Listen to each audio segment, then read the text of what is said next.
Jeszcze do przodu, orły, nie trafiać kulą w płot. Wysoki niech wasz będzie lot.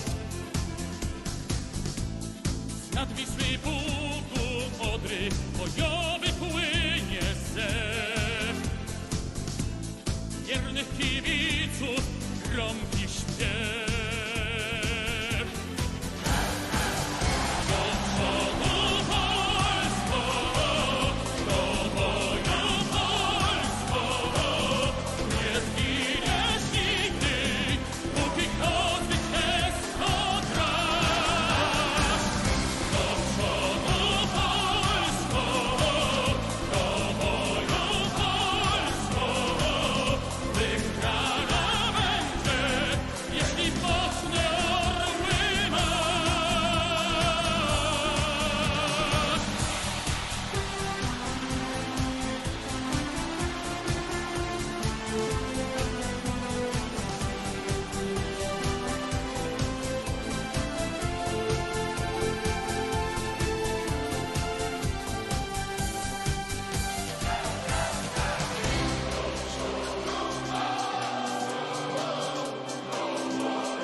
Tak więc wielki dzień dla wszystkich Polaków. Dzisiaj dowiemy się, czy giełda polska przetrwa. W ogóle powracamy po długiej przerwie, zbyt długiej, do świata PC-ów. To jest Steam, nie wiem, czy znacie. Na tym są gry. Doom ma aktualizację. Muszę zobaczyć, co z tymi śmieciami w ogóle, które pościągałem. Sniper Ghost Warrior będzie jesienią. Już wiemy, dlaczego przesunęli premierę Cyberpunka. Aha. Gdzie to najlepiej obejrzeć, jak na Twitchu ścina?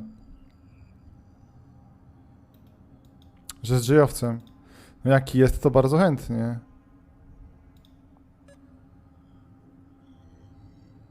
Co?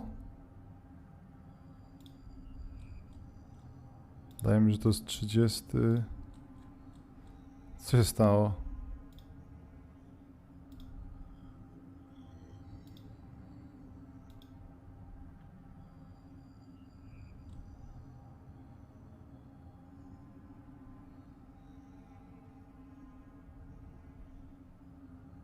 Jeszcze raz, na jaki ja chciałem ten dołączyć? Moment.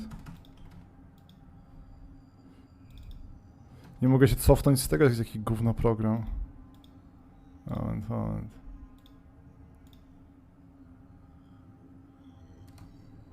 Aj, tymczasem. 3 minuty. Jeszcze raz, łączyłem się z Discordem. WTF.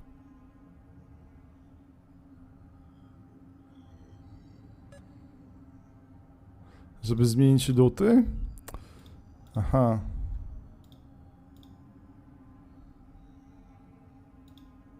Co to za bzdura? Pierwszy raz z takim czymś się spotkałem.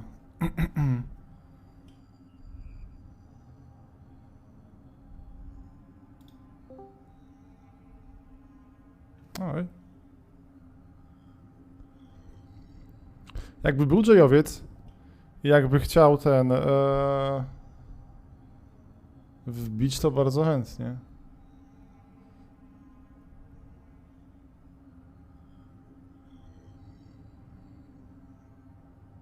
Moment, konfiguruję jeszcze pierdoły. Okej. Ha, dobra. Że robił siebie, ja wiem.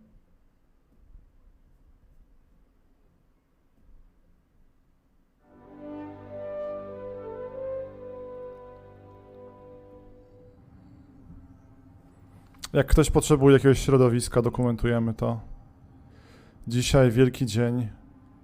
Polacy za minutę i 40 sekund pokażą, co robili przez ostatnie... Nawet nie wiem, czy to był rok, czy to były 2 lata, chyba ponad rok, bo chyba... Kiedy to był ten Keanu? Na ostatnim E3, więc cokolwiek zobaczymy. Jak bardzo jestem emocjonalnie roztrzęsiony po skończeniu The Last of Us. Oglądam sobie teraz pasję Gibsona, żeby odpocząć od tej brutalności, która była w The Last of Us. Tak, tyle. Są nowe sterowniki do Nvidii. Komorowski, pisałeś mi o tym. Muszę je zainstalować. Zapomniałem, teraz zainstaluję. Więc jakieś oczekiwania? Tak szczerze, żadnych. To jest pocieszające. Nie mam absolutnie żadnych oczekiwań. I tyle. Gra dopiero tak wychodzi gdzieś tam listopad, grudzień czy przyszły rok, więc... Hej. Zobaczmy. Czy widziałem auto JRP na emerytale? Nie wiem, kto to jest, przepraszam. Pisze Jaronek. Jeszcze 30 sekund. I wszyscy... Ktoś mówi, że dźwięku nie ma. Nie ma dźwięku? Nie ma tego sygnału, który leci z tego?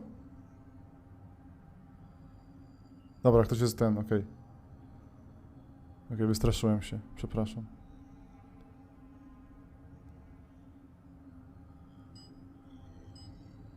Czy widziałem fajny system PPE?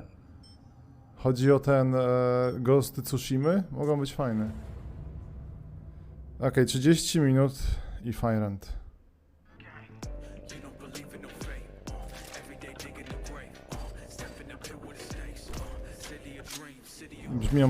Brzmi jak rap Cyklosucha. Hello and welcome to this, the very first episode Kim of ty Night jesteś? City Wire, a brand new series from us at CD Projekt Red, where we'll be talking about all things Cyberpunk 2077. For today's episode, we'll be starting with a brand new trailer. One of our developers will be joining us to help unpack everything you're going to see. We'll have some news, an announcement about a secret collaboration. We'll be taking a look at some brain dance gameplay and welcoming back our developers just to have a chat about everything you're going to see. But there is one more thing. Media all over the world have been getting hands-on with Cyberpunk 2077, and when this episode finishes, you'll be able to go and check out exactly what they thought. So, let's get started.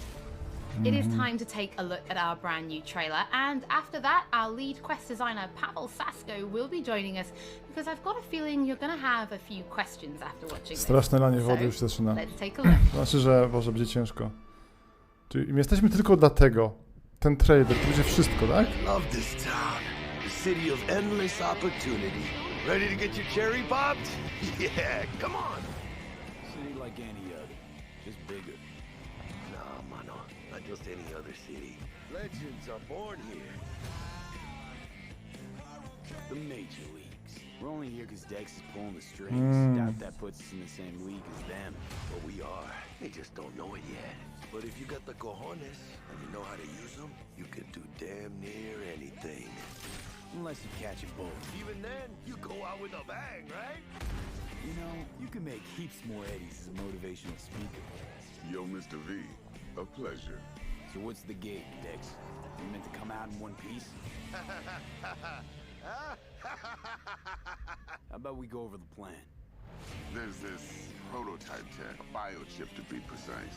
Kurde, taki zwiastun z gatunku pierdoły niestety. We are robbing some heavy hitters. Thought you could blackmail me, fucker? High risk, high reward. First rule of the afterlife. Ka-ching, baby. Goes without saying, we do this on the hush. Ideally, no bodies, not a one. Sounds simple enough. He's lead, assholes! Is it gonna be dangerous? Don't you worry, mi amor. We're bulletproof. Get your ass moving now! What the fuck just happened in there? Can't stop digging Night City.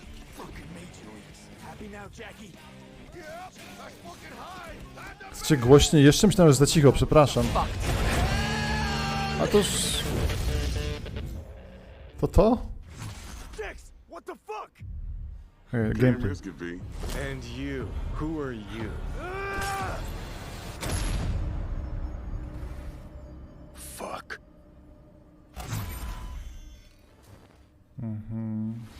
So the trailer contains footage from the game's prologue only, but there was an awful lot in it. So Pavel, why don't you try and help us unpack everything that we just saw?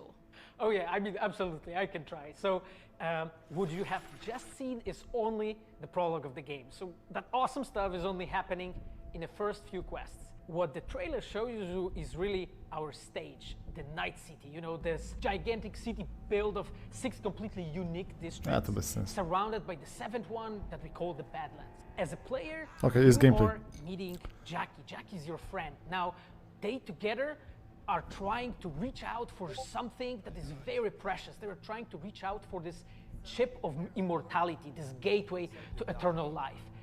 Jackie introduces you to fixer Dexter Deshawn. He's a very important person in a social ladder of cyberpunk. He is able to provide the player with various jobs and contracts to be able to gather money, to be able to modify their bodies, push themselves to the limits, to put their hands on the chip. But as you can expect, not everything goes as planned, and but to see it, you have to play the game. There are an awful lot of really cool things in this trailer, and there's a few that I would just love to talk about a little bit more for the people at home. So let's start with talking about a gang called the Mox. Now, we see a few flashes of them in this trailer. I personally think they're really cool and one of my favorites, but can you give us a little bit more information about them? Oh yes, so the Mox is one of the gangs that player is going to interact with throughout the game. The Mox is the gang that has been formed in 2076 after death of Elizabeth Borden. She was called Lizzie. Now, she was an owner of a brothel and former sex worker, and she was protecting working guys and girls from harassment, from abuse, and the gang is really continuing her mission. And as a player, you are going to interact with that gang, meet multiple different NPCs, and craft your own relationship with them, and understand what they are all about. So earlier on, you did mention a 7th district, a place called the Badlands. Now, we saw a few shots of this in the trailer, but I'd love for you to give us a bit more detail about the district outside of the city walls. Okay, so the Badlands is this like dead, dried out space going around the whole Night City.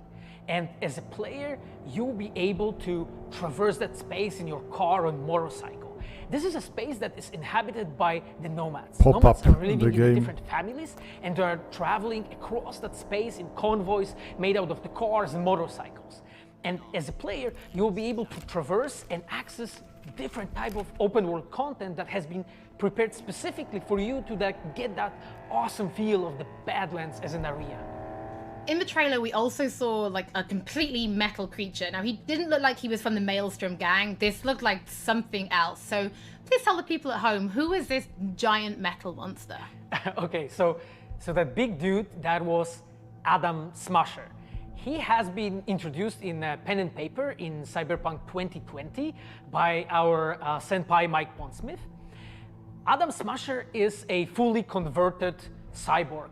He was always a loyalist of Arasaka. And time has changed, and in 2077 he had to find his own space in Night City, but to find out you'll have to play the game. In this trailer, we do see some flashes of a Ripper Doc called Victor Vector. I think if people have watched our previous gameplays, they might remember him. But I'd really like for you to give the people at home some more information about what Ripper Docs are and how they'll be interacting with them when they play Cyberpunk.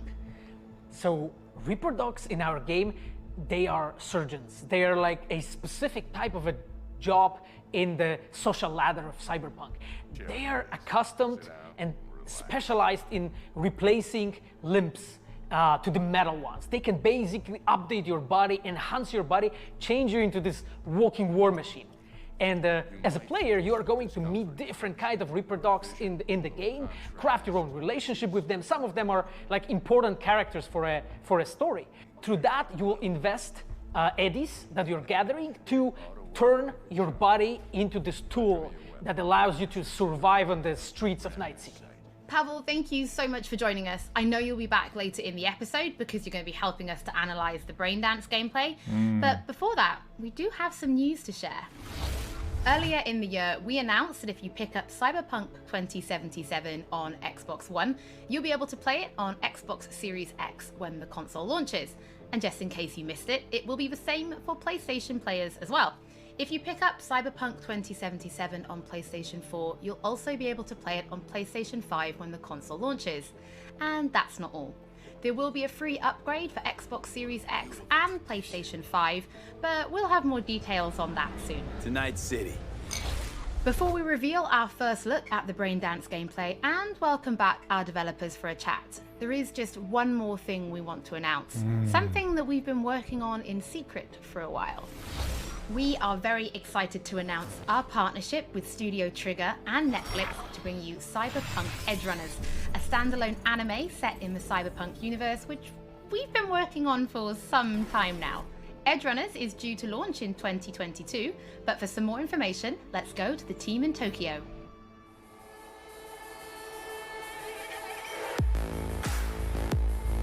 Hi, my name is Saya Elder.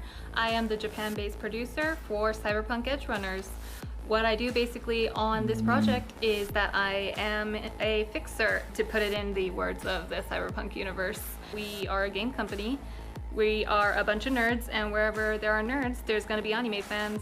So it was always a dream for us to make anime. When we began this project, we were certain that we didn't want to make a recreation of the game. Cyberpunk Edgerunners is a standalone story set in the same universe. The stage is still Night City, but everything else is totally new. New characters, new story. I do like to think that it's going to be a great gateway for newcomers to come and check Cyberpunk game and also the Cyberpunk genre as a whole.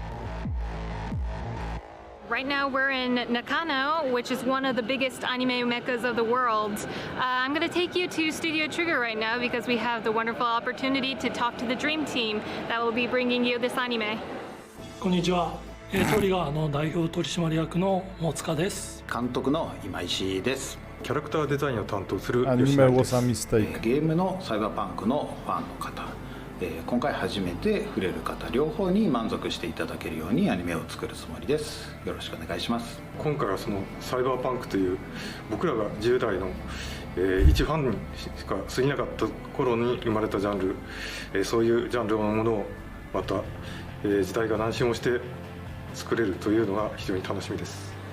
トリガーも10年ということで、監督に今石、キャラクターデザインに吉成というトリガーの最強の布陣で、トリガー10周年にふさわしい作品にしていきたいと思います。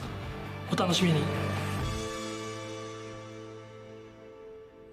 No fajnie, fajnie, fajnie. Jeszcze tylko, że będzie w szkołach za darmo i... Now it is time to show you some gameplay of Braindance. This is a feature that you'll experience when you play Cyberpunk 2077. Braindance is essentially a recording of somebody else's experience. It allows you to relive their sense of sight, smell, touch, and even hearing, all thanks to a special device. After the gameplay, I will be welcoming back Pavel Sasko, and will also be joined by Patrick Mills, our senior quest designer and all-round lore master, who will be helping to answer your questions and give you some explanation on how you'll be interacting with Braindance when you play Cyberpunk 2077. So, let's take a look. Plan's simple. Do nothing odd. Quest is Wiedźmina. You go in, snatch the cash, get out, and we sell the BD to those psycho freaks from the studio. Got it. And remember, everything on full blast. They'll spot us extra for a wicked adrenaline high. Okay, on you go.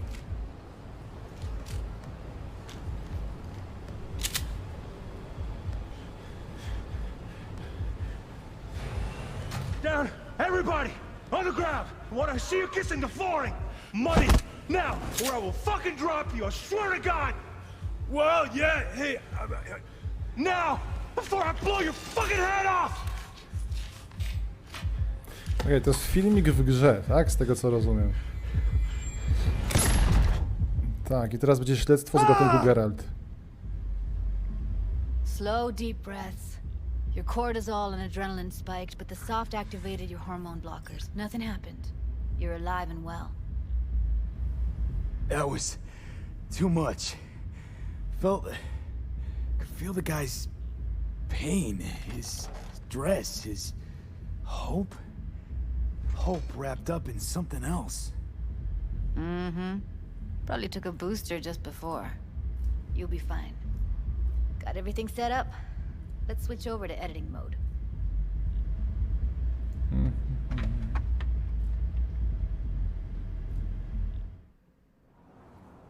I'll sever the link to the BD roller's sensory array. You'll be able to look around freely. Whole scene's yours. Full cam control in analysis mode, so move around, zoom in and out, whatever else you come up with. Think of it as your own little sandbox. So, analysis mode, you control playback, can even pause when you feel the need. Then you use the editor console to unpause. Try it. Plan simple. Do nothing odd. Don't get creative. You go in, snatch the cash, get out, and we sell the BD to those psycho freaks from the studio. Got it. Preem as hell, right? Well, that's not all. You can speed things up or rewind, whatever you like. Give it a try. Rewind, roll it back to the top.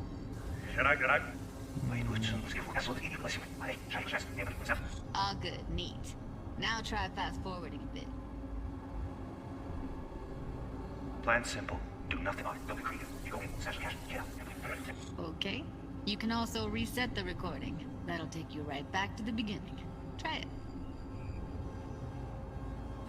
Now for some fun. This here's why you came in the first place. In analysis mode, you get to view and even scan details of the enviro recorded by the BD roller. To jest pokaz dla mojej Focus on the mamy. heat, the gun this gonk gets from his buddy at the beginning. Now scan it. Lewym się chodzi, Do nothing odd. Don't get creative. prawym You go in, rozglądasz. snatch the cash, get out, and we sell the BD to those psycho freaks from the studio. And remember, keep on left. That's all you have to do. Okay, right here. Excellent. Let's move on. Now heads up. In analysis mode, you can ferret out background noise and conversations if the roller got close enough. This tech records everything, every little detail, even the sights and sounds the roller was never aware of. To see the sources of the recorded sensory signals, switch to the audio layer in the editor. Go ahead and try that now. Okay, good. Now you should see several sound signatures in the store. Choose one and hone in on it. Pack of 6, case of Brosif, and a couple of zappers. Okay, we have a deal today on 2 flavors. Curry and Down, surf and everybody! So, any thoughts? Unbelievable.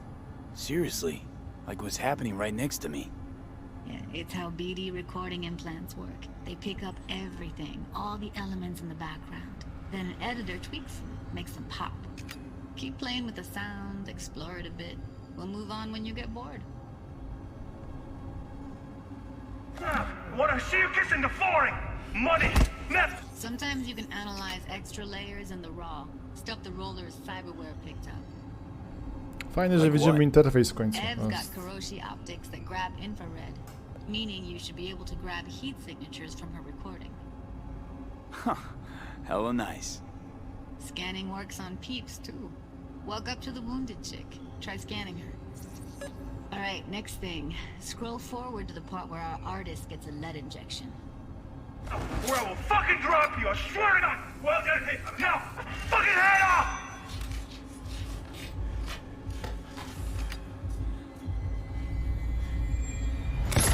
See that? They shot him and he never saw it coming. But you will. Here it comes. My favorite part of the game. See the blinking thing over the entrance? Surveillance cam. Must have caught our shooter. You'll see in a sec. Cam feeds to the screen behind the clerk. Roll back to where the screen's in the kid's field of vision, then scan it.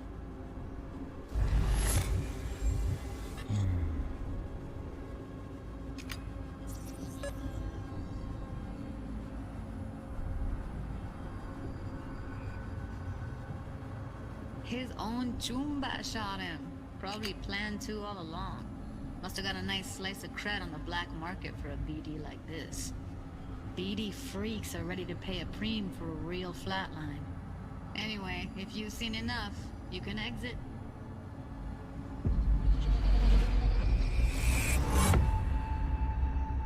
Yeah, it's impressive, right?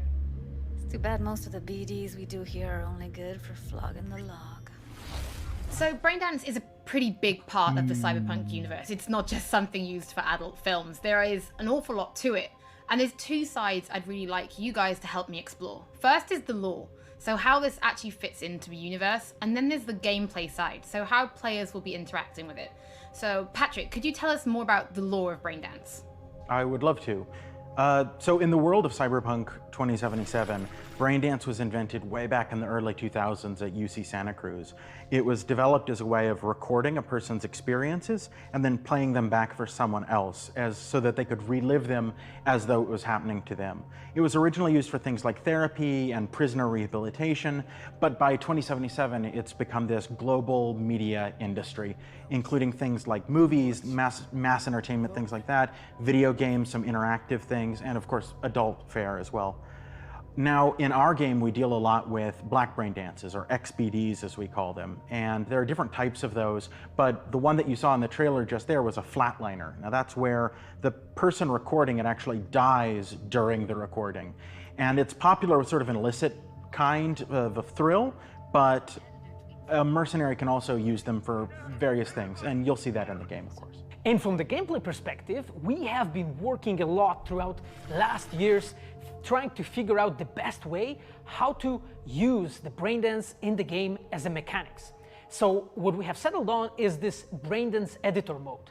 As a player, you will be able to run the braindance in the editor mode and see different clues that have been registered on the peripheral of given actor. Now, as a player, you can slide on the timeline of the recording back and forth, trying to uncover different clues. And that clues are actually telling a story in the game. So as a player, you will run different investigations that will lead you to different mysteries, and you will uncover them actually using that braindance as a mechanics in the game. So as Pavel was saying, we use braindance as a storytelling tool. It's not a collectible. It's not something where you're going to go in and you're going to play it and you're going to be like, I've seen this before. What we use braindance for is to give you a keyhole into the life of the residents of Night City. And we can explore things like childhood trauma, religion, various philosophical ideas in a way that you might not otherwise experience in a story about a mercenary on the tough streets. So we've tried to talk about some of the aspects that we think the community will find really exciting, but you know, while you're both here, I'd love to know, what is it about Cyberpunk that you guys are really excited for? Patrick, why don't you start? Co lubisz? Lubię roboty. One of the things that I'm most excited about in this game is the characters and the way they interact with the world. We've got this really interesting world that stretches all the way back to the Cyberpunk 2020 source material and all of these events and all of those things, but those don't mean anything unless they connect with characters. And so when we come up with a character, we start with their function. What is this person? What do they do in the story? But we don't stop there. We go back and we figure out, what was their childhood like? What was their upbringing like? What kind of obstacles did they face in this harsh reality? And did they overcome them? And how did they overcome them? Or did they not overcome them? And why? And you can see all of those things in their environment, in their dialogues, in sort of how they operate in the world. And we come up with that for all of our characters. Now, you look at someone like Victor Vector, and you're going to see stories about his past in his environment and in his dialogue. You know, we come up with that stuff even if we don't use it in the game, because it helps inform us as to who these characters are. And for me, I would not be myself if I would not say that I'm the most excited about our quests. Like with our Witcher 3 team, with Patrick and like everybody that has stayed with us since the Witcher 3 time, we really have grown so much. We have learned so much, and we have used all that experience to put them into the quest that we have made. And you will not find really a filler in this game. Like everything has a meaning. Like we put so much effort into making sure that everything is rewarding, is interesting, is talking about characters, as Patrick said, is talking about worlds, is talking about emotions, like touching the player in a really, like a real way. And I just can't wait to find out what you think. Pavel, I know you mentioned story and quests and writing quests, and when I was last in the studio, I had a look and I saw a notebook on your desk, and I would love for you to show everybody this notebook. Okay, Od mamy you dostałem. asked for it. So Co za this is przypadek, my mam go. notebook. It says salsa quest designer. The reason is because I dance salsa, and I'm a quest designer, so you know. So I started this notebook actually when we were really starting Cyberpunk. At the very beginning, I wrote like a first note, and it says pretty much something along the lines of that we were starting with a prototype. And then, you know, I kept on basically noting things that we've been working on for like next years. I remember once when our concept artists actually approached me, and they said that they want to take a look on my notebook. I was like, what for actually? And they took some pictures, and they told me, yeah, well, you know, because we are looking for a reference material for notes of a psychopathic killer. Yeah, well, you may find maybe some of my notes in the game. Pavel and Patrick, thank you so much for joining me. I'm pretty lucky because I have read some of the stories that you and the team have written for Braindance, and I'm pretty excited for people to discover them. But before we do finish today's episode, there is just one more thing we'd like to talk about. Earlier in this episode, I mentioned that media have been getting hands-on with the opening of Cyberpunk 2077, and they should be posting their impressions right about now. And if you missed anything from today's episode, don't worry, we'll be uploading everything to our channels very soon. And finally, on behalf of everybody at CD Projekt Red, we just want to say thank you so much for joining us for this, the very first episode of Night City Wire. But don't worry, we'll be back with episode 2 in just a few weeks. So, we shall see you soon. Stadia.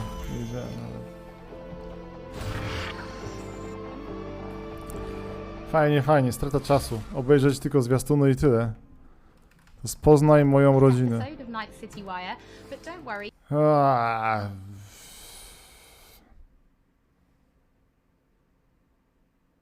Szkoda to wrzucać w ogóle na na YouTube'a chyba.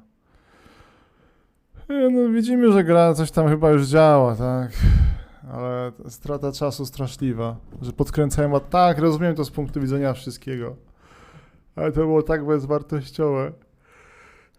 Tak pusty pokaz, dowiedzieliśmy się coś, co można powiedzieć w 2 minuty, że będą misje retrospekcyjne, jak w wielu grach w sumie.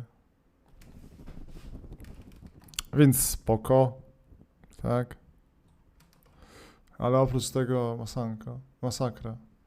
Czytanie samych z czarnych skrzynek z przełożenia Cyberpunka teraz? A nie wiem, tak w sumie patrzę, co się dzieje w tym. Ja będę dzisiaj krótko. Jutro o 9 rano nagramy krokieta poświęconego roastowi The Last of Us. Mam to The Last of Us, Oasis, które w sumie mnie intryguje, więc chyba to odpalę, skoro jesteśmy na pecyciku. Czy kupuję coś na jest sprzedaż Steam? Aha, mam tych Shipbreakersów w sumie. Kupiłem ich.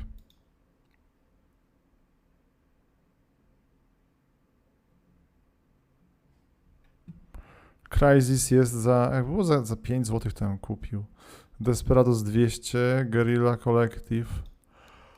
Fallen Order już na 50%. Death Stranding. Kiedy ty wychodzisz w końcu? Jest oficjalna data? 15? 14.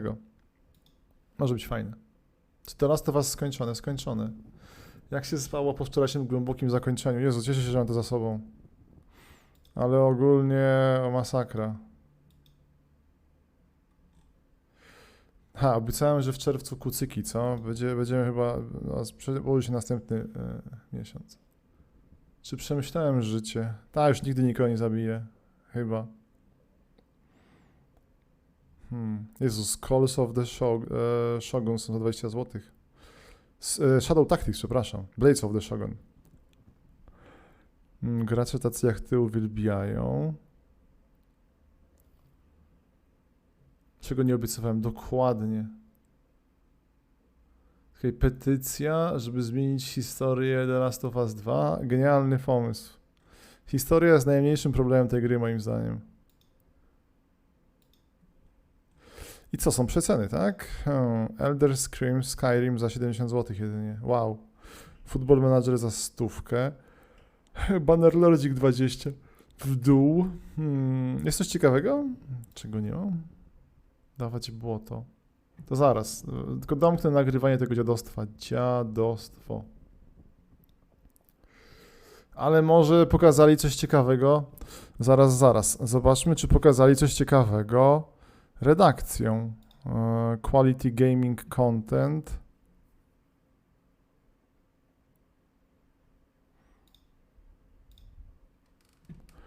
Czy będzie już tutaj? Ej, jest spoko, rewelacyjnie wygląda. Czy rewelacyjnie, bardzo fajnie. To jest fajna gra. Zmutowane, zające i tak dalej, walczące. Wygląda jak Zelda pecetowa. To jest bardzo ładne. Tak. Też będziemy zabijać, ale no już bez przesady, tak? Będziemy honorową jakąś tam myszą zmutowaną. Czy to będzie na to tylko na PC? Czy nie, no PC to na pewno, nie? Strasznie słodkie. To jest jakiś motyw z wielkim drzewem życia. To jest taka Zelda totalna z tego co widzę. Który ma 4 korzenie, które ciągną się w 4 kierunkach różnych i na końcu jest boss. I albo doprowadzamy do upadku, albo są wybory. Albo do rozkwitu świata. Że furasy. Nie są antropogeniczne za bardzo. Minimalnie mają wyprostowane postawy, ale to nie jest to. Przecież taki żółw jest przepiękny. Że Zelda plus Ori. Ta chyba gra jest brutalna. O. Postacie są świetne. Fajny jest system z tego co rozumiem, autorzy tłumaczą. Ja jestem nakręcony na to. Że gra tęczowa, absolutnie tęczowa.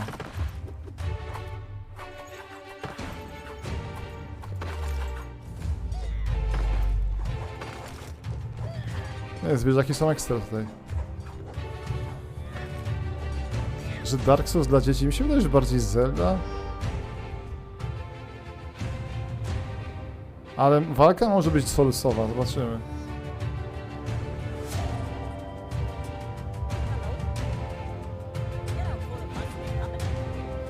Co tu było ładnego?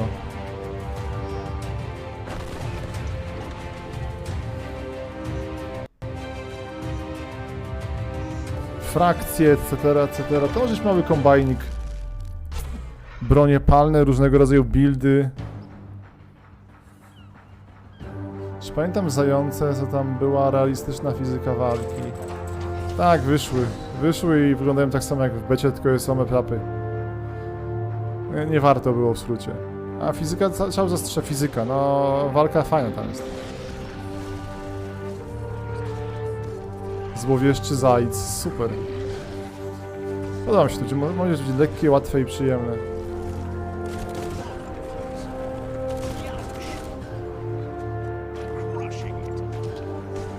Ma być jakiś skomplikowany crafting broniek, etc. Fajnie, taki będzie ten casual tytuł. To się nazywa Biomutant. Nie znacie tego? O Boże. Taka stara, dobra, sztampowa gierka mi się wydaje z tego będzie. O, graliśmy w Cyberpunka. Kto tam grał w Cyberpunka? Kto to jest? YouTube, pierwsze wrażenia. Żeby sobie w Monster Huntera pograć. Nie podobał mi się, grałem w to. Nie dla mnie zupełnie. O, właśnie. Składanie broniek dowolne. Bardzo jest pocieszne. Co tu jeszcze było ładnego?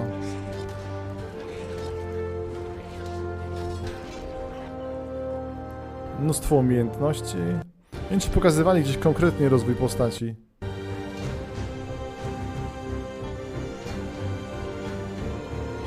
Mówili, że główna inspiracja to jest Kung Fu Panda. W sumie w tym czuć, ale to jest duża zeldowość.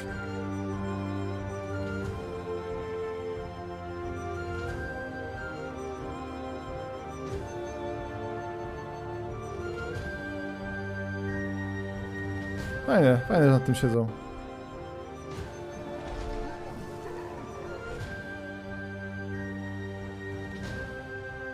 To może być słodkie, ten lore mi się podoba. Jakieś pływanko, to ma być straszne zeldowe z tego co widzę. No i tam się zarzekali, że Zelda nie, ale to wygląda jak Zelda. 4 bossów, 4 strony świata, korzeń, drzewo życia. Bardzo spoko.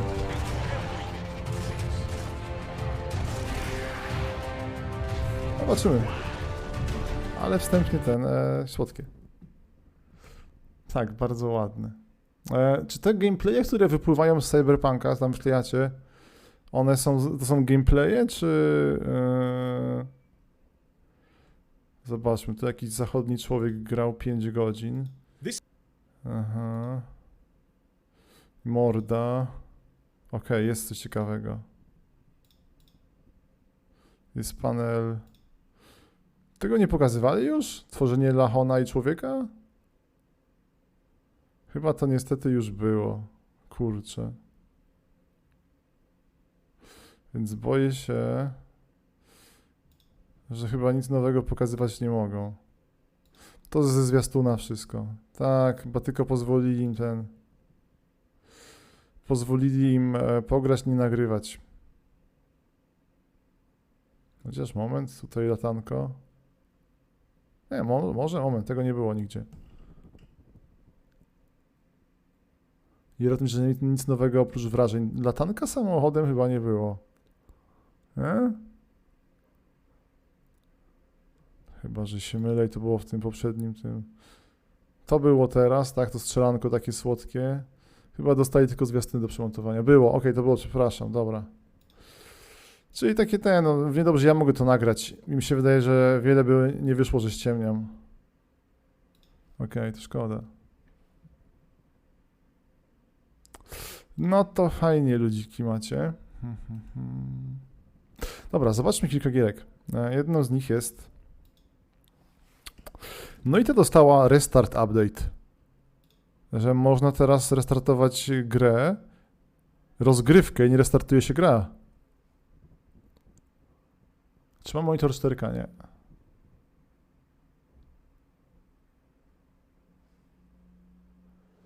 O, najlepsza gra. Oprócz tego zobaczmy. Do pierwszej śmierci. Nie? Ale niesamowite, dajmy ciszej, bo zaraz ryknie jak wybuchnie.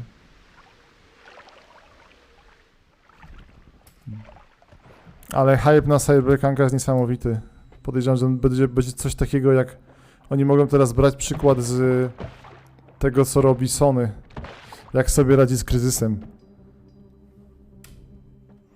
Czy na 100 odpada im hejt za platformę i ekskluzywy?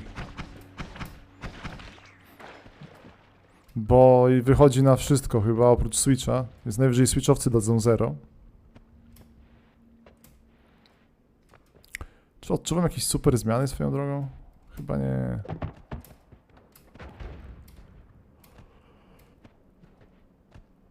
Chyba odpuścimy zaraz. Denoitka słodko, ale no. Czy grają w The Messenger? The Messenger, nie. Czy będzie Ghost of Fukushima? Będzie. Chowam konsolę, żeby wytrzymała do Fukushimy. Muszę się tylko już uśmiechnąć do Sony, jakąś coś, nie wiem. Czyli nie chcesz kupować drugiej gry od Sony w tym miesiącu. Że nowa tekstura drewna jest?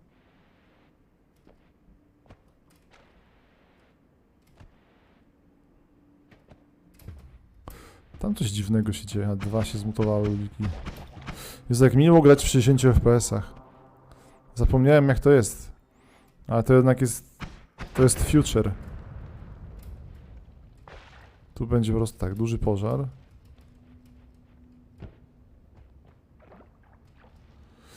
No i co?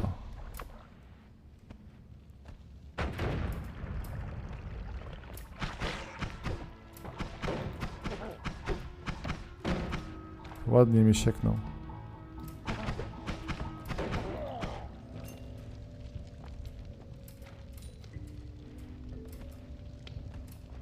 To zaraz się rozteguje.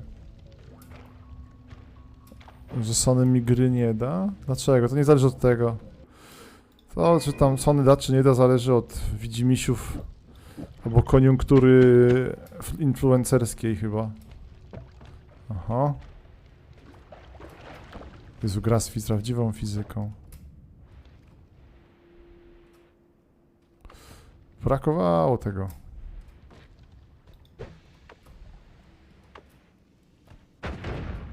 Okej, tam coś... Wielka czaszka. Szczerze nie wiem, są jakieś mutatory? Nekromancja. Czyli można teraz podnosić z tego, co rozumiem, mutatory, tak? Dobrze rozumiem? Nie, to jest czar. Okej. To nigdy nie wyszło chyba, ale ten czar już był. Ale miło. Uwielbiam nekromancję, grałem kiedyś w Heroesów. I tam był nekromanta, strasznie mile wspominam. W ogóle losuję dzisiaj fajne rzeczy tutaj. Czemu jest screen tearing? Jest screen tearing, co?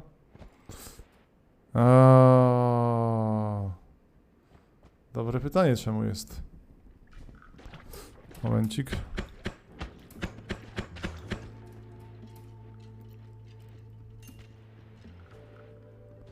Kiedy Heroesy 6?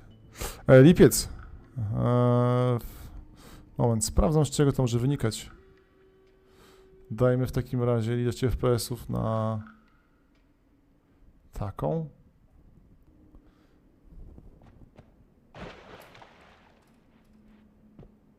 Że jest streamtering, bo nie ma sterownika NVIDIA. A jaki może być inny sterownik? Przecież AMD mi tego sterownika nie zrobiła. Ale dobrze, to jest dobry pomysł, żeby zainstalować sterownik. Za chwilkę. Oho. No dobra, no i ta fajnie. Save... Aha. Zobaczmy, ja mam teraz nową grę. Wow, gra się nie resetuje. To prawda. To jest rewelacja. To szanuję. Że gameplay leci, mówi Max Spawn.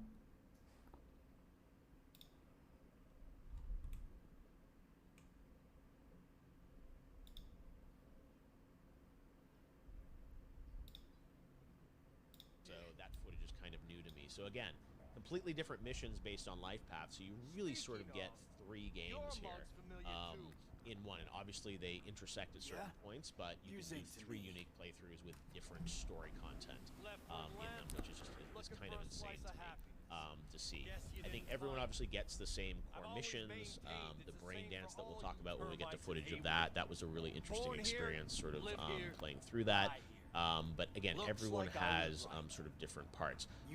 The prologue of the game is really sort of the first part that we got to play. As I said, the trailer and whatnot came from that prologue piece. And that is, I think everyone, I believe everyone has the same first mission in the prologue, which is the pickup. And that's basically Jackie and V, the character of Jackie, who I don't think I've seen in the footage yet. But Jackie, you'll hear more about. Or actually, sorry, I talked about Jackie. Yeah, we showed Jackie. Sorry. So Jackie and V basically team up, and they're kind of together for the prologue. One thing is Keanu Reeves' character. Czy będzie grany Cyberpunk na streamie na premierę? Jak dożyje, to tak pewnie. Najwyższy jedziemy z psami. Tak jak w tym.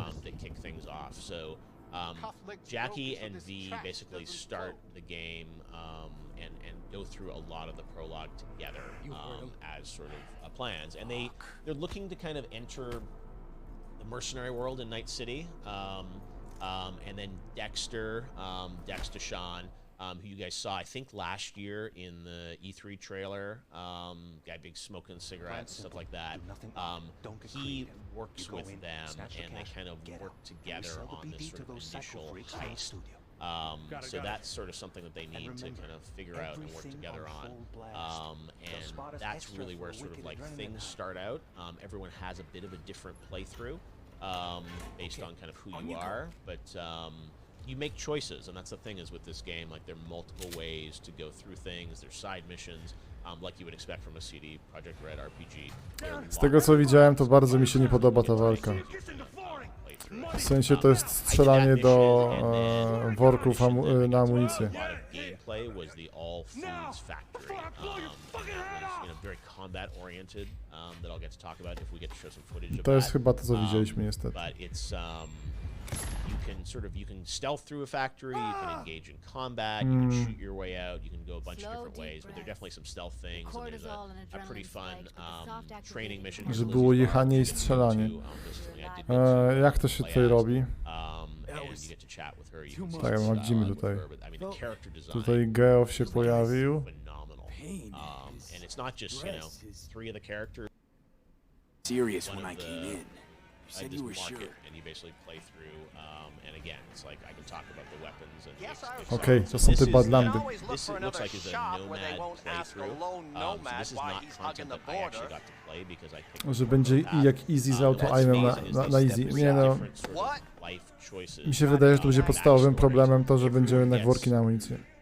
Different initial start to the game. Which again, like you think of the scale of an RPG that is this big, the fact that these origin stories are entirely unique for each player is like just baffles me. So the Nomad playthrough, just so you know, the Nomads are, you're kind of more of a lone wolf. You're kind of on the outskirts of the city. Czy cała nadzieja będzie taka, że melee będzie spoko i będzie wykończenie po cichu? Bo widzę, że strzelanie będzie mnie denerwowało. And you're sort of, as you would imagine, kind of like you've got cred, you've got connections, you're street smart, and you're kind of ambitious. But you're kind of, a little bit of a rebel, street kid. The nomad is a little more rogue, and corporate obviously is, it's corporate. That's why I picked it. That's what Tak, mi się wydaje, że będzie Far Cry. There's 3 potential backstories that you have in the game, and your choice directly affects the beginning of the prologue, but it also has implications as you play through the game. So as I was playing through, there were certain dialogue choices that would pop up, and they would say, hey, this is the corpo dialogue option, so because I was a corpo, that allowed me to have that dialogue. Gdzieś to musi być bez tego gadania. Kurczę, niestety. As you play through, you'll find that everyone kind of has has a different experience with the game, which is pretty amazing and crazy. So again, this is stuff that I didn't get to play because I was Nomad, but that sort of is Będę przy tych Fallouta 4, tak. Nomad playthrough options, which is cool. And again, you can see here actually on the screen, it's like a Nomad option. So this is again a mission that I didn't get to do, but the scale of the world really blew me away. The level of detail blew me away, and it's just a place that you want to live in. And again, I love how fresh it feels, and that may seem kind of weird in a way, but it's just like so many games now, I feel like we have sort of, either they're a sequel or they're kind of like, you can feel the forefathers of other games in them, and it's like, yeah, sure, it's slightly different, but wszyscy dostali te same gameplayki, co gdzieś czysto dostać i nakręcić swój własny materiał. Gameplay style, and this game just feels like incredibly unique and different in terms of what it's like to play, and the world feels so fresh. And I really I wanted to explore everything in it, and that was just a really new feeling, I think, because there are not many games these days that have that level. Okej, mamy interfejs. And the voice acting and the characters. Interfejs z Wiedźmina, tylko że troszkę reskinowany. Compelling, and every character I met, you were like, I want to know more about this character. I want to know their backstory. I want to understand more about them. It's not like, oh, here, some games is like, there's a tier of characters which are really well done, and there's another tier which are just kind of like the NPCs. Like, everything here feels so well designed. Now this is some kind of combat, so again, this is not a sequence that I played. Tak, interfejs na Z jest. Let me talk a bit about what the combat feels like. Because this is a first-person game, and first-person RPG, right? So it's more in the vein of back in the day, like a System Shock or a Bioshock. What does it feel like? The gunplay to Idę w mele. To będzie mi tylko irytowało, to ci ludziki, które wytrzymują 200 trafień. Slower and more methodic style of gunplay than a game like a Doom. Kind of reminded me, and I don't know if you guys remember this game, Riddick Escape from Butcher Bay back in the day. But it was a game that was mapping in on Xbox, and it was first person, but it was done kind of in a more deliberate style and methodic style of gameplay. And this obviously is more kind of, heavily action oriented than that, but the gunplay is different, and I played it again over streaming Mele, technology on Fizyka głowy, PC, super. so I can't fully judge it, and I want to be honest with you guys about that. That I didn't play it like on a PC, so it's hard to really judge the responsiveness. But it's definitely a more methodic style of gunplay than like a super fast-paced first-person shooter, and I didn't really mind it. It felt like it was. Different and a little more deliberate, but it was definitely something to sort of get used to in terms of what it's like playing it. But it was very responsive. The combat sequences were really fun, and the combat also, there's hacking that's involved, right? So you can go in and sort of hack screens. Jest absolutnie spoko, tak? Ale tu się będzie można dowalać do tej gry. Jak ktoś gra dla świata i fabuły, to będzie zadowolony. Footage of this sequence, so again, this is something that I didn't get to play myself, so I'm watching this as well. We'll get to the corpo footage in a little bit, but you know, the combat felt really good to me, and it felt super cool. This is Jackie, a character that is featured in all the playthroughs, and he's kind of really with you. Tekstury tej brońki, zwróćcie uwagę. To jest jakiś build działający. Oświetlenie, tekstury dłoni i tak dalej. Sort of, you grow to know him no matter what life path you choose, and he becomes sort of a trusted friend and partner to him, at least in the corpo playthrough. But I think in the other playthroughs you actually. Okej, tutaj dochodzimy do tego momentu, który już widzieliśmy, przy tym policjanci nas przytulają. A w przyszłości... Jeszcze tu jest coś nowego. In effect, sequence that you get to go through, and you're kind of analyzing and figuring things out. So again, you come out of this beautiful world. It's only going to look better on the new consoles and next gen. So I think it's so smart of them to bring this out kind of alongside. To będzie jak z GTA. Boję się, że najlepiej będzie zagrać na jakiś czas po premierze. Limited in scope for launch. I mean, this is probably one of the most ambitious games of the past decade. Model jazdy to wiadomo, poduszkowiec. No ale to zastępstwo Polski, tak, więc... But I thought, you know, overall, it was pretty polished what I got to play. No, Polish, bo Polacy. You know, action sequences, right? I mean, this is stuff right out of, you know, big action games that is sort of in this world. And the fact that you get, you know, really good feeling action sequences with these agents versus you, and then you go into the investigation mode and the level of customization and detail. I don't know if we're going to get to show sort of the perk trees or the skill trees of the characters, and I got to really play with those. I got up to, I think, level 5 in my playthrough of my character, but the amount of depth and the choices, as you would expect, are just absolutely insane. And, you know, improving your abilities and skills, it seems like lots of options there that you're going to get in the game as expected. Hacking was another thing that's really interesting, and the hack sort of scenario is something that is different than I kind of was expecting, but you can hack kind of at any point, really, and you can scan the world, so I think it's the... Taka misja z GTA typowa, nie? No wiadomo, no. And you can pick things that you want to hack with the right bumper, and you kind of go in and you can pick hacks, right? So you can do things like, in one sequence, you can hack a monitor that will then distract the guards, and it'll kind of fritz out, and then when that happens, you know, goes to the hack of the person, and then you basically, you know, they get distracted, and then you can go in and sort of, you know, take them down. So definitely lots of hacking you can do of kind of objects and items in the world and environment, which is really cool. The other thing is the world has a lot of emergent gameplay in it, in terms of things that you can do and characters reacting to what's happening in the world. That was something that was really, really compelling to me, is just to feel like I could kind of make choices, and I could steal someone's basketball, or I could, you know, even just like watch a TV show. Like there was this talk show, one part of my playthrough, I think it was called Night After Night, and it was just like running on a TV monitor, and something just to watch, and other characters react to you watching it. It's the kind of stuff that you expect, honestly, from like a Rockstar game in terms of the depth and complexity of the world and the density. I think that's one word that I would probably use a lot when Postacie spoko. about Cyberpunk. It's just like an incredible density to the world and the experience as you play through it.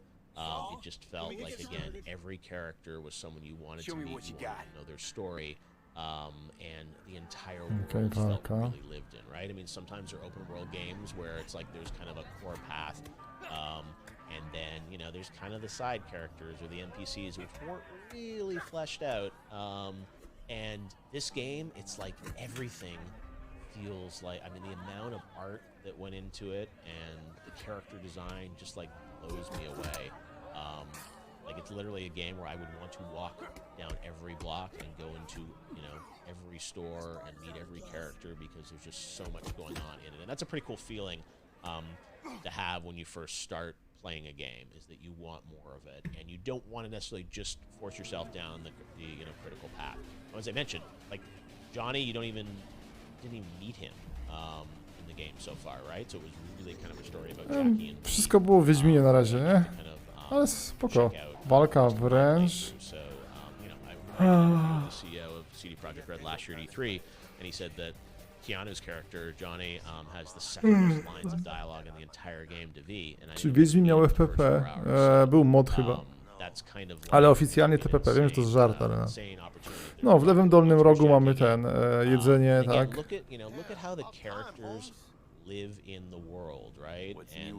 Ale świat spoko. It's really well placed and scripted in a way that you don't feel like they're kind of going into story mode and pulling out of it. It all is very seamlessly done, and you know, from the motion capture, że wszystko już było. Ale nie wiem, czemu się spodziewać nowej jakości po tym. To zobaczymy, jak konstrukcja świata będzie ciekawa i tak dalej.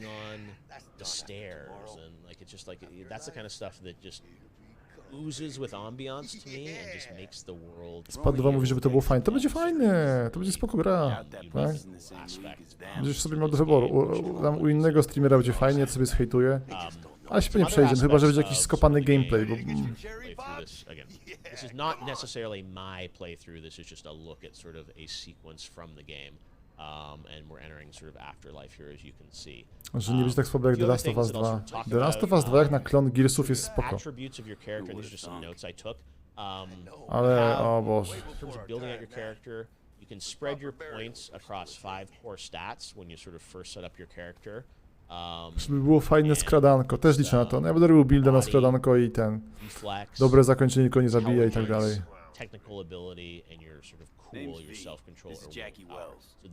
Obijanie młotkiem główki wszystkim napotkanym ludziom. Istotą. Jezu, musi być jakiś ten hold dla Eli. About level 5, I did get level 5 in my playthrough is kind of where things ultimately kind of ended up for me. But again, everyone has a different play style. I played a little more brute force, more action oriented. There was a little bit of stealth. Sorry, Mr. Kojima, but I was a little more action oriented on this one.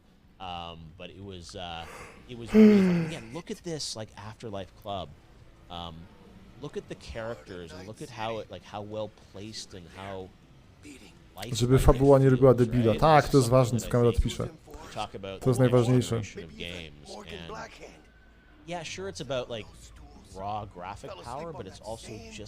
Siedzi nad krzesłem? Może nie.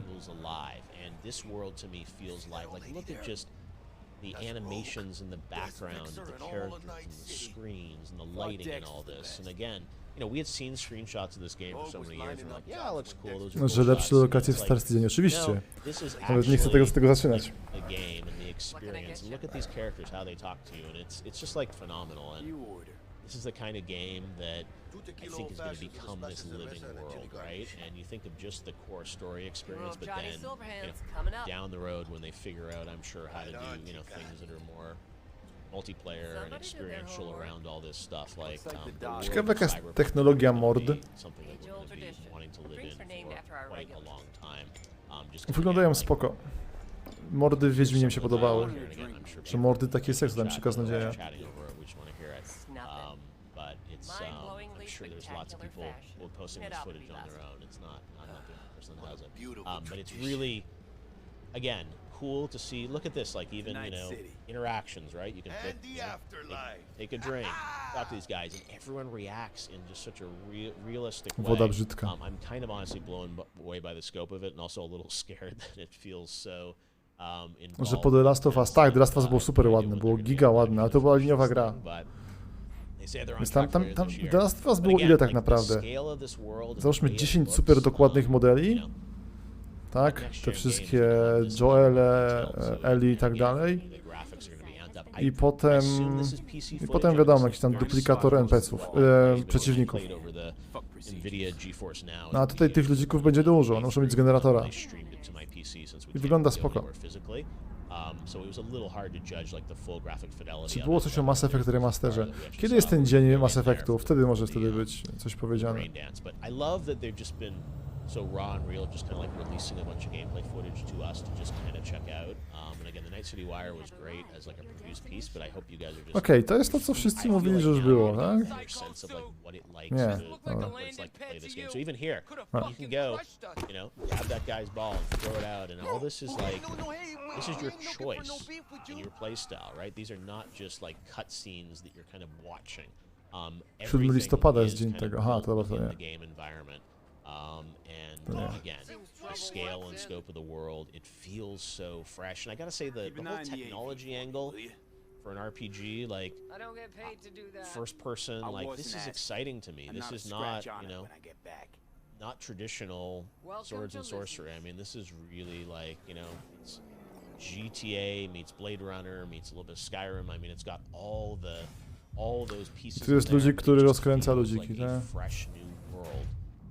Nie, dobra, something just kind of detailed and realistic. So again, heading in here, and this is actually a corpo playthrough. So this is kind of basically what I actually got to. Że średniak gameplayowy, w sensie jakieś mechaniki będą takie sobie, ale tak to napracowanie to jest bardzo duże.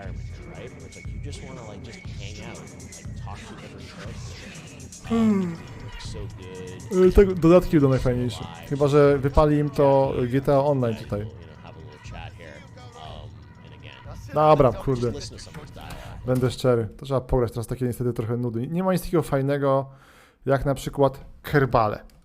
Kerbal Space Program 2 doczekał się nowego przypełnionego emocjami loga. Tam w sumie nic ciekawego nie ma. Wiem, że jest ciężko, są w dupie i tak dalej, ale pokazali dużo fajnych rzeczy. W sensie jak się przypatrzy na screenie. Więc jest oświetlenie planet, tak? Gra wygląda super ładnie. This is my office. This is where the magic happens. This is my work from home setup. Here's where I work on KSP2, complete with flag. This is the set. To jest tak, to jest granie z synkiem, tak. I szukam, gdzie jest pokazany, o właśnie, gameplay. Więc ma być ostry teraz, czy gra ma mieć tak, optymalizowana. Ma mieć lepszą fizykę ogólną planet, punkty libracyjne i tak dalej. No i podróże międzygwiezdne. Oprócz tego złożone budowanie stacji i jakaś tam filozofia ekonomii. Więc to wygląda ekstra. Niektóre bazy wyglądają bajecznie. O. Zaczęło się przydać na Steamie, zaraz zobaczę. To jest super patent. To jakaś rampa do startów zajebiste. Strasznie mi się to podoba. Tak, Hard Space jest do grania, to prawda. I'm excited to see the team really push on the visuals and the new features. O. Jakieś tam hodowle warzyw i tak dalej. Jack 1 na modach. Tak, tak, tylko ten silnik ma tu być sensowny.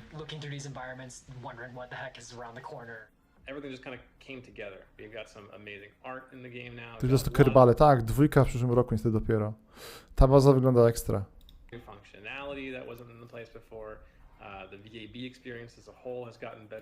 Nowy interfejs do budowania rakiet.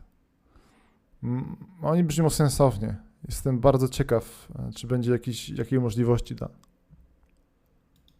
Is looking amazing. Our tutorial animations are coming off very nicely. Jest i baza nocą. This game is unique in that it's To trying jest to strasznie improve the słodkie. world around it a little bit, right? It's trying to spark that curiosity about our world and our universe. Bob, Doug. I to chyba tyle, bo tutaj potem oglądałem jak Elon wysadza rakietę w kosmos i ten...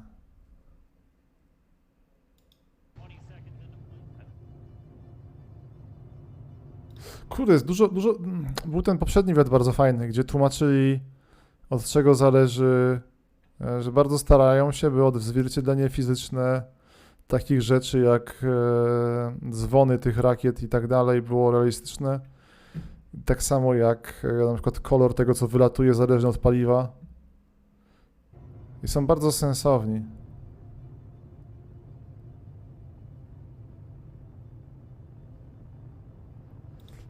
Niestety, no jeszcze trochę. Jeszcze trochę. Najlepszy fragment tej gierki to wysyłanie misji ratunkowej, tak. Star Citizen. Kiedy to ma być? Za tydzień wchodzi nowa wersja. I liczę, że ma być fajnie. No nie ma cały czas zaraz. 3.9. Jakby nawet był przeciek już na testowym serwerze. Kurczę.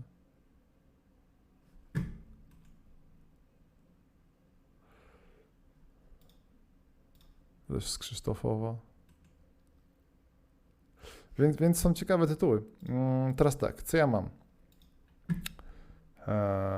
Shipbreaker, Hard Space, Czarnobylit, Factory Town, 2 Points Hospital, Zielone Piekiełko i Last Year. Muszę oczyścić dysk z tych śmieci, które poinstalowałem. Oddzwonimy E3, bo chyba już niektóre przestają działać. Chociaż zobaczmy.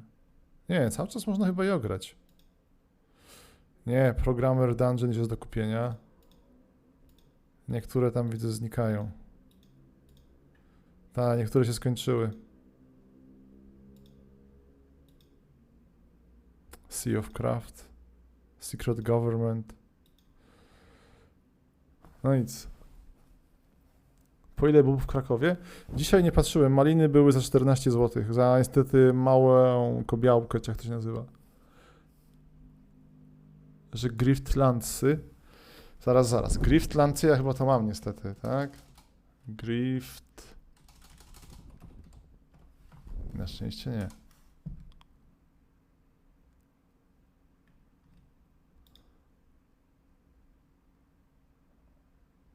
Co z delmami? To jest żart, nie? Delmy wyszły i to jest taka bieda, no niestety, no. Natomiast tak, dzięki uprzejmości Note Robot załatwił mi dostęp do ostatniej oazy. Chyba to Polacy robią. I co to jest? To ta gra, gdzie tak statki śmiesznie chodzą w multiku.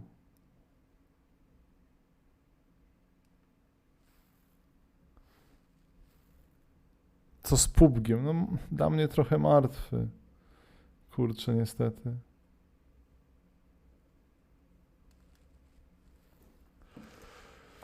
O czym to jest? Z tego co rozumiem, gra eksploracyjno-budownicza? Właśnie chcę zobaczyć, zobaczmy. Że Bukakers. Nie. To jest bardziej coś... Jestem ciekaw. Moje wyobrażenie jest takie, że to jest Sea of Thieves, w sensie motyw statków, na pustyni, gdzie żeby przedrzeć się dalej, musimy ulepszać statek. I to brzmi spoko. To jest MMO, Rust z chodzącymi statkami. No właśnie. Twórcy oddawali hajs ludziom, bo zabili podobno grę. Ale tam, w sensie tam był problem, bo gra nie działała chyba na starcie. Tak? Czy odebrałem gierki? Musztarda. Musztarda mówi, że są nowe gierki na Epiku. Jasne, przepraszam. I ciekawe mi się te sterowniki Nvidia nowe. Okej, są mieszane, ale nie wygląda źle. Dużo osób się wciągnęło. Tak, zobaczmy. Ja długo dzisiaj niestety nie będę. W Cyberpunku można... Sułki? Co tam jest za słowo? zmieniać. Tam jest słowo z T w środku, czy z czym? Loading game trwa. Dałem niestety na tym, na HDD-ku, więc... Więc tak, biomutancik, słodziutki. To będzie taki średniak straszliwy, ale będzie fajne. Hitman w styczniu. I tak to chyba nic się nie dzieje, no niestety.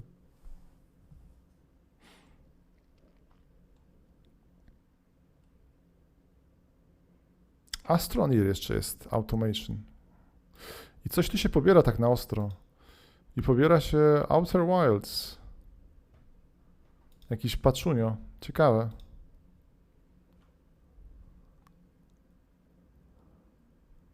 Dużo screenów wrzuca Gromersa. Możemy zobaczyć, że screenów będzie więcej się można dowiedzieć niż z tego pokazu. PPE, bardzo dobry serwis, tego słyszałem.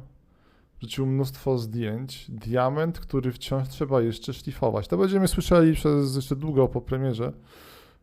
Dużo screenów. Jest jakaś galeria po prostu? Dzisiaj klika i ten. Brońki. Pan milicjant patrzący. Brońki. Okej, tu są screeny. Galeria.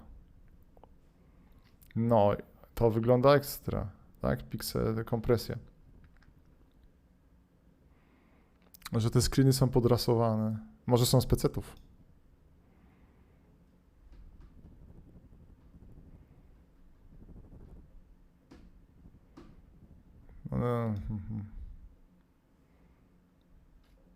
Tutaj Jerad jeszcze wkleja.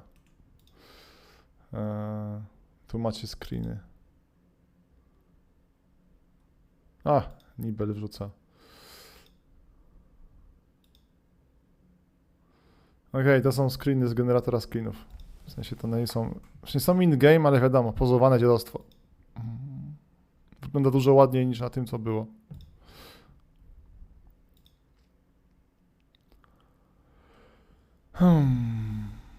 Jestem ciekaw miasta i tak dalej. Ale raczej nic przełomowego tam nie zobaczymy. Że Kład rzucił reckę The Last of Us 2. Właśnie muszę zobaczyć.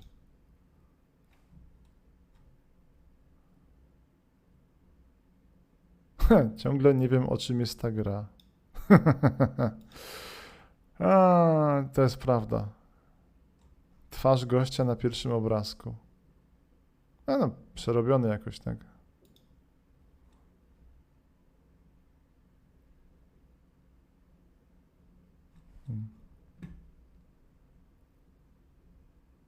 Że jest problem z ruchem drogowym. Mi się wydaje, że tam będzie dużo problemów. Kurde, no boję się, że to będzie po prostu dobra gra, tylko z gier, które były przełomowe i popychały coś do przodu.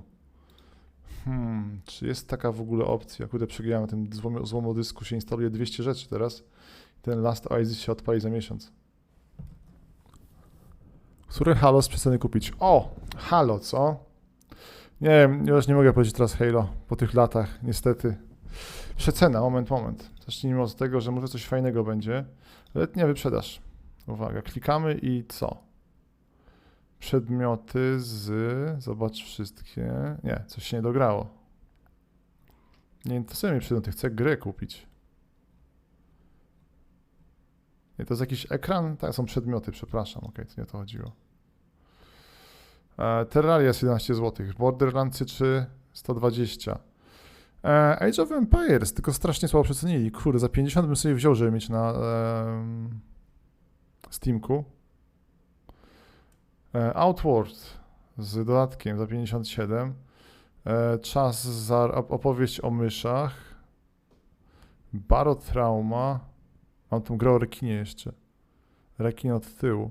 Mordhau jest cały czas drogi, ma jakiś dodatek w tym momencie. I to jest tyle? Jakieś takie... Do 20 zł bym coś wziął.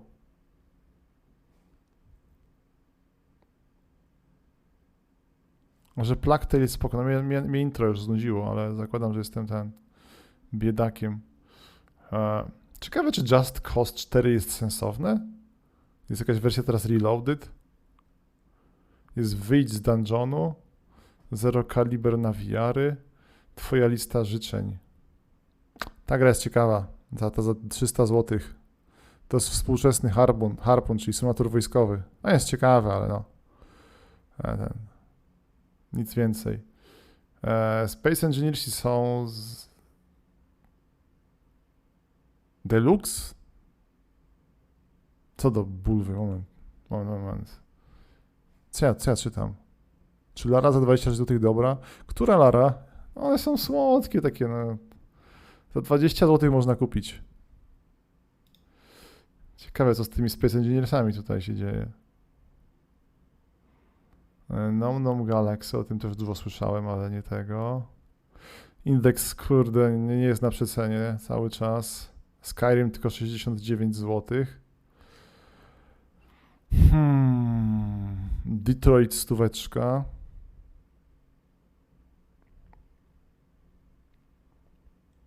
O, jest ta gra polska o powstaniu. Rise of the Tomb Raider. Za 20 zł można wziąć. Ok, wczesny dostęp. Gra Last Oasis. To faza wczesnego dostępu, rozumiemy. Opcje. To, co mnie teraz jara, to jest to, żeby grafika była... Może być w ten sposób. Rozdzielczość bardzo... ekranowa, wszystko na ultra, ok. Gra... dynamiczne FOV, spoko. Dźwięk, przypisanie klawiszy. Czyli pewnie w grze jest jedna ważna rzecz. Nakład.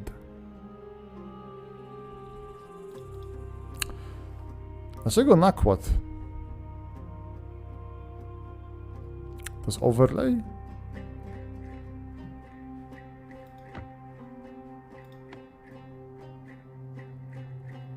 Dlaczego nakład jest tłumaczone sterowanie? Aha. Dobra, Steam nie działa teraz. Więc niestety nie da się sprawdzić. Czy gram w MMO? Jedyne MMO, jakie gram, nazywa się Star Citizen. Mam jeszcze tak. No tych shipbreakersów.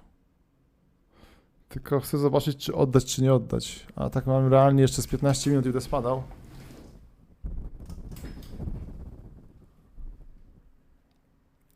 Czekaj, Heroes 6 za 20 zł, Heroes 7,40. A wszyscy mówią, że lepiej wziąć z Goga niestety. Czy to nie jest tak, że ta gra serwerów już nie ma? Jezu, nie wiem, nie mogą wyłączyć gry, która dopiero wyszła. Tak? Czy mogą? Shipbreakersi bardzo fajni. Niedobrze. A, jeszcze muszę te gify z Tadeuszem. One są gdzieś zebrane? Czy mogę zamknąć chyba to okienko? To był dobry czas. Tadeusz. A.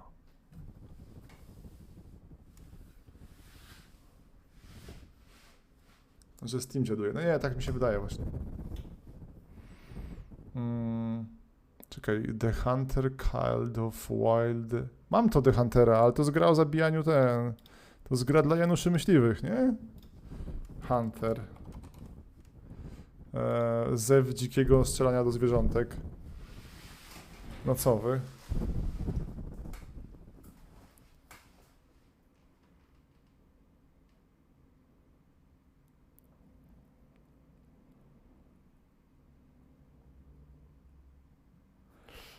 Dobra, kurczę, ja dzisiaj spadam i jakoś musimy się omówić do końca miesiąca jeszcze to tu robić.